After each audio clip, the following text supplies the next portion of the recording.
Hello, everyone. Welcome back to my channel. I'm so happy that you all have decided to click on this video. So, just a kind of a heads up, if you are interested in finding about my life thus far, being in my situation that I'm in right now, and my 5 things you will find out after becoming engaged and planning your wedding, please stay tuned. Hey guys, welcome back. So, I have gone through a lot thus far as weddings, both positive stuff and enlightening things. And I wanted to just kind of reach out to you guys and just let you guys know what's going on. But before we even start, can we get into this hair though? I will make a separate video about my hair journey. It's been a minute and my hair is definitely thriving. One thing I will say is that I'm so glad that I even decided to go on this lock journey because I love my hair, and I can't even I remember how I look with hair and with weave and things like that, but right now, I just really enjoy my hair and what it is. I mean, there are times when I try to wonder what I'm going to do with my hair and things like that. But thus far, I love it. And I love the freedom. Oh my gosh. I love the freedom that it has. Anyway, this video is not about that. I will make another one just for you guys. So, here I would like to start with my 5 things about planning a wedding and what those 5 things will teach you. So I got engaged on August 26, 2023, which was last year, around last year. And thus far, it's been a lot dealing with wedding planning. Wedding planning is a lot of fun, but it's very enlightening as well. So I wanted to share those 5 things with you. And one of the 5 things is number one.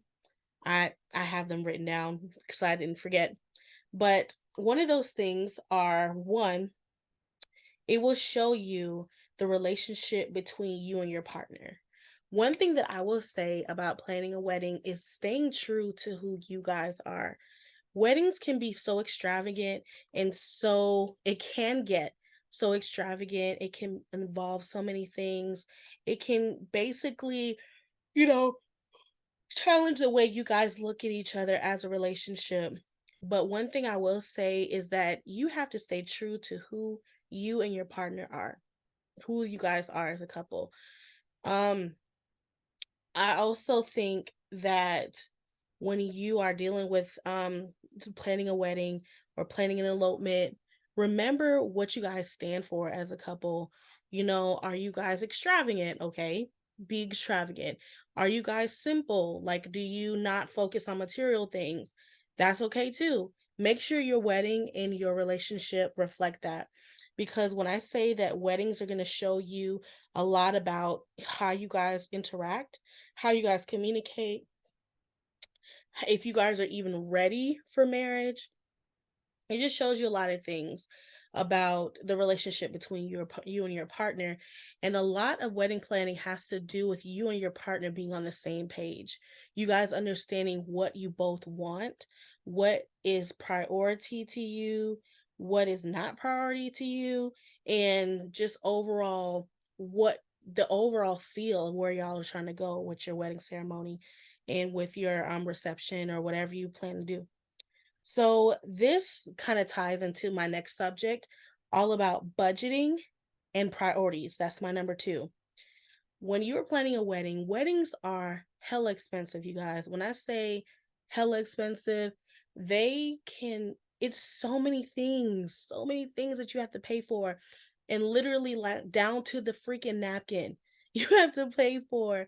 And it's crazy because, both me and my fiance come from very, very big families, and we're very, very family oriented. So that's one of the things that was priority to us. We knew that we wanted to have our family in our wedding. We wanted that moment for our families to see us join together in love and to celebrate our love with them. That's one of the things that we always stood for, even in our relationship. But um, I saw quickly how fast once we started putting people on the guest list and started to organize how we're gonna do um things of that nature as far as planning with people, we saw how quick those numbers started adding up. I mean, they started adding up like crazy. When I say we started, we was like, okay, we're gonna do 50 people. That's including our wedding party. That's where we're gonna go. We went to our first venue that we were discussing over the phone. Um, Before I even jump into that, we are getting married out of state. So we are not close to where we're getting married at all. So we have another wedding planner. Thank goodness for her. Shout out to Miss Amber. She is awesome. She's been helping us plan our wedding and planning everything to the details. And the only unfortunate thing is that she's out of state. So we are not able to just visit venues every single day, see the venue, talk with Amber in person and things of that nature. We have to do like video chats, and we got to visit down where we're getting married in February. Yeah, in February. And the first venue that we had been talking about since that December, it turned out not looking like what we envisioned for our wedding. I mean, we saw pictures, yes, of course, but it's different from when you're actually in where you're about to get married versus just seeing it in pictures. And my fiance and I hated it. So we ended up having to find another venue. And thank goodness, oh my God, this venue is absolutely perfect that we want. We love it so much. And it's exactly what we wanted as far as it's not too much, but it still like defines us. We can do a lot in the ceremony. It's just a beautiful, beautiful venue. So the price is up there, but it's not as expensive as some venues that I've seen. And we still get to do the plans that we have for our wedding. And one thing that I realized is how much of priorities, the way they matter to planning your wedding and planning your marriage, because I realized that okay, I love flowers. I do. I want real flowers for myself, but they're not a big thing because I know that, you know, they're just not big to me. And there's just certain things that was not a priority. And we had to establish that from the very beginning because, you know, we need to know what we're going to be spending our money on. And I realized that we really love music. We're not having a live band, unfortunately, which is ironic because I am the music teacher, but um big bands are expensive and we can't afford that. So we made sure that our priority was good music. Our DJ got a hit. He got a hit. He got to be personal. He has to be a great MC. He has to have all those qualities. He or she has to have those qualities. And if they don't have them, we don't want them. So though there's just priorities that, that you have to establish with your partner and make sure you guys are on the same page. I will not stress enough being on the same page because people are going to throw so many things at you when you are getting married, when you are planning your wedding, and if you guys are not on the same page, you're going to be in a lot of headache. You guys are going to be in a lot of stressful situations, and you're just not going to be happy planning your wedding. Um, the so budgeting is big because, like I said, weddings get expensive, and we don't want to spend our whole life savings on one day. And it's not even a full day; it's like a couple hours. Like, um, we don't want to do that. So budgeting and making sure that you stick to the budget. My fiance and I, we actually did not stick to our budget. We realized that, oh crap, like there's some things that we really, really prioritize and we want. And yes, they're quite expensive. So, or yeah, we have to alleviate this in order to get that. So that comes with communication too. Um, it's just let's just say that wedding planning has shown me a lot. And I actually enjoy wedding planning, to be completely honest. Like, if I could do this on the side, maybe it's like a side hustle, and hey, this might be a thing that we might do in the future. But I really enjoyed wedding planning, just the organization of it, planning out the events, things like that. But all this stuff costs money. Everything costs money nowadays. And life after the pandemic has shown us that things are not intended to be cheap anymore. Like literally weddings have went up in price, and I've looked at just the projections of what weddings used to cost like in 2018, 2017 to now. It's a lot. So, it's just a lot and you have to prepare for that as a couple. The next thing, number 3 is going to be who matters most in your life. This is big because you want the people who have your back, the people who love you, the people who care for you, the people who have literally seen your relationship from the beginning. Those are the people you want at your wedding. You don't want John from 20 years ago that you sometimes talk to, but y'all talk to sometimes on Facebook. Those are the people you want at your wedding. You want people who you can literally feel the love coming from them when you guys are going through your vows and going through your wedding and this big moment in your life. And actually capping our wedding, what I mean by capping is basically saying, okay, we don't want any more people than this here at our wedding. It was it showed us a lot about who really matters to us. I have a big family, he has a big family, but we want people there who really are going to be happy for us. And keyword on being happy because this is going to be going into my next topic, but weddings will show you. I'll talk about that later. So, making sure that you know who matters to you most and who you love most needs to be at your wedding. If that's 20 people, let it be 20 people, sis or bruh. I'm serious because weddings are expensive. And literally, we started out with 100 people that we said, okay, these are the people we want. We were just picking out people. This is who we want. That's who we want. This is how we want. And really, we saw those numbers skyrocket up because we wanted 100 people.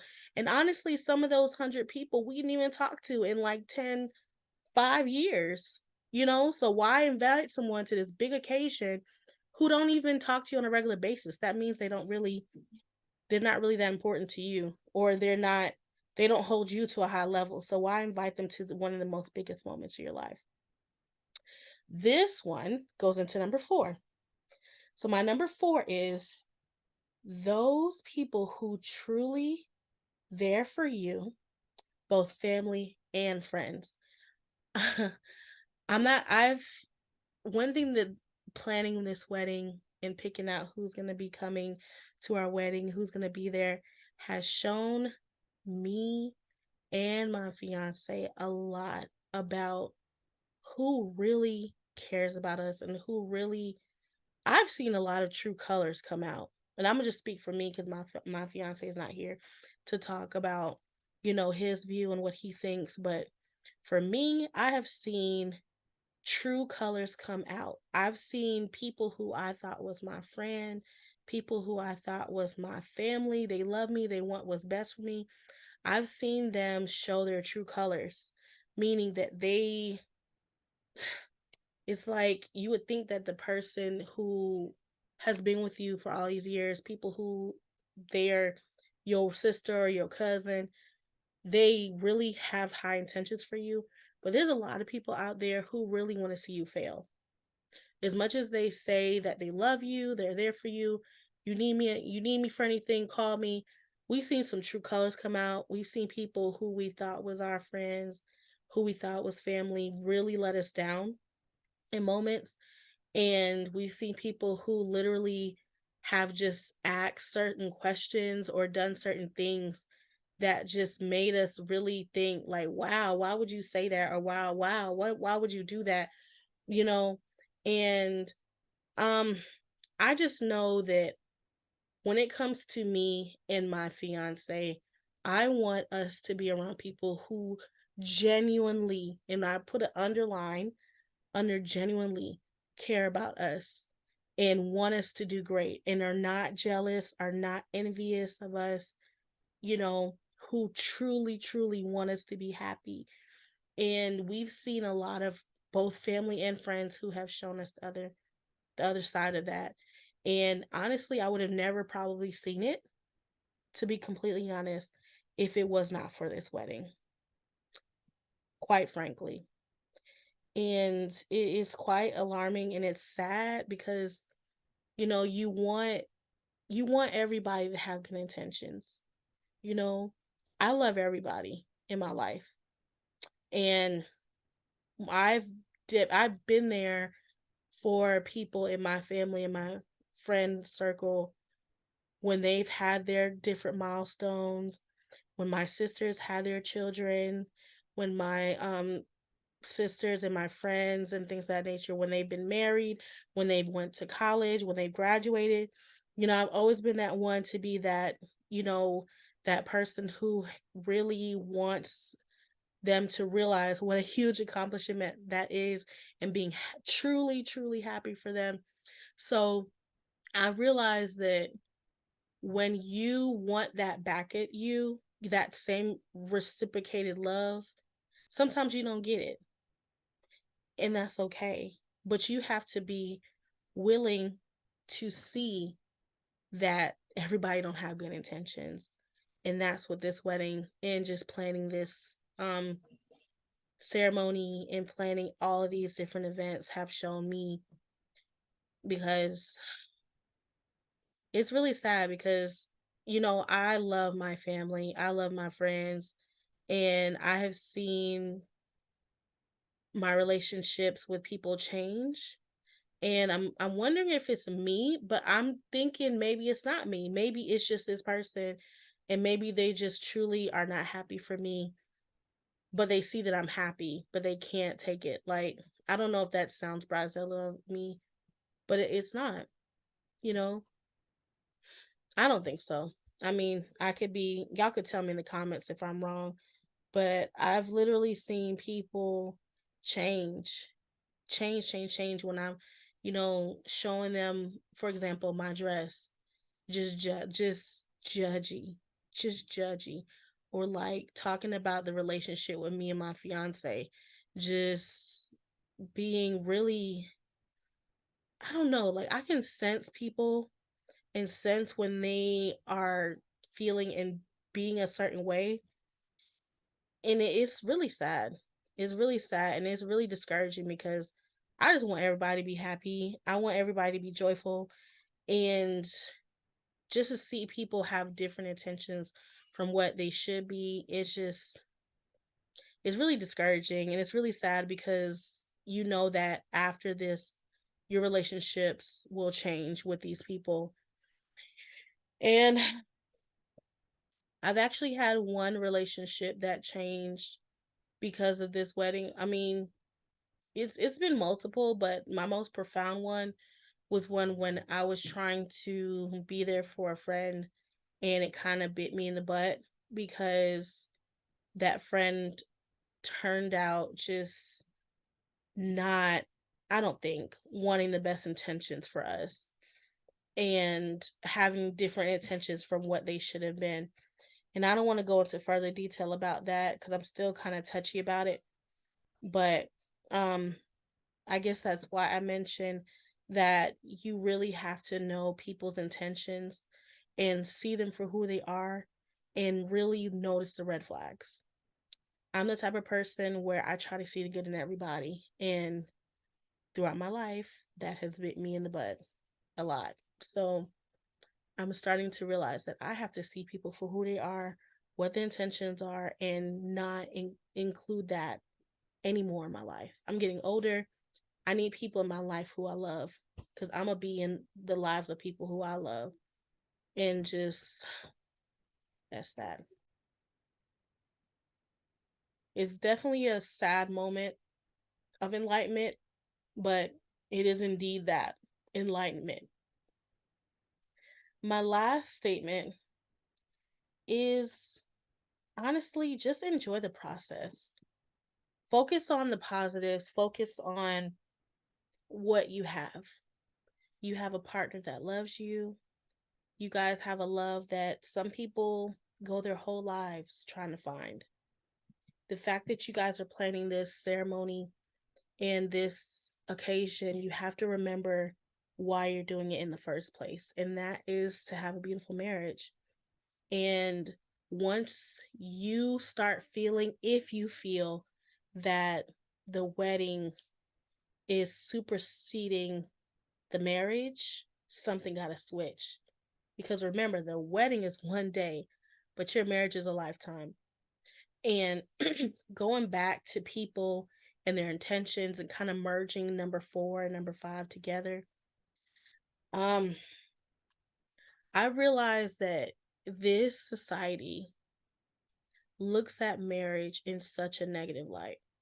As much as we say that marriage is a beautiful thing, it is definitely a beautiful thing. But when you see so many people around who are getting divorced, who are, sleeping around with different people, having relationships outside of marriage, it's discouraging.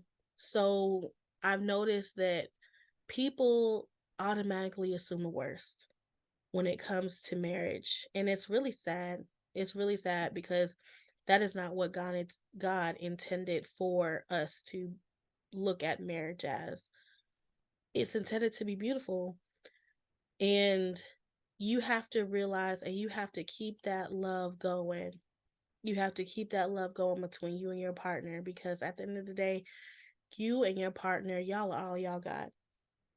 Keep your, like, this is based on marriage tips that I'll post another video later on once I'm actually married to my fiance. But the wedding, I think, for me, is one of those examples of how your relationship will go with you and your partner and your relation to other people in your life and just life in general. So, one thing I will say is keep you and your partner at the pivot, at the peak of what is actually happening. And if you feel that there's a moment where you guys are losing yourselves, when you guys don't feel the love, where you guys are not talking because y'all arguing so much, maybe it's time to redirect and really go back to the drawing board and see what needs to be fixed, what needs to be altered, because that's not what I believe that weddings should be. So, I guess to end this, thank you so much for taking the time to listen to little old me and listen to my progress thus far with this wedding. I'm just really excited about everything. And right now, I wanted to kind of wait till the end before talking about what's happening presently. We're about 80 days in now. So, 80 days from now, I'm going to be a wife. And it's definitely a journey that is a beautiful journey indeed, but it is that a journey. And I'm not perfect. My fiance is not perfect, but I know that if we keep doing what we do and loving each other and putting each other first and just really working towards breaking generational curses and things of that nature, I think we'll be just fine. And to all of those brides out there who are planning a wedding, remember your fiance and you come first. Okay? If you feel that you are not happy, if you feel stressed out, if you feel like it's overwhelming, something needs to change because that's not what weddings are meant to be and what they're supposed to outlook. You're supposed to be happy. You literally are planning the next step of your life. You have to go in with a clear head and with clear mind and realize that it is you and your fiance and the family that you guys are going to build together. So thank you so much. I hope you all have a beautiful day. Remember, keep God first. Peace, love, and hair grease. See you in the next video. Deuces.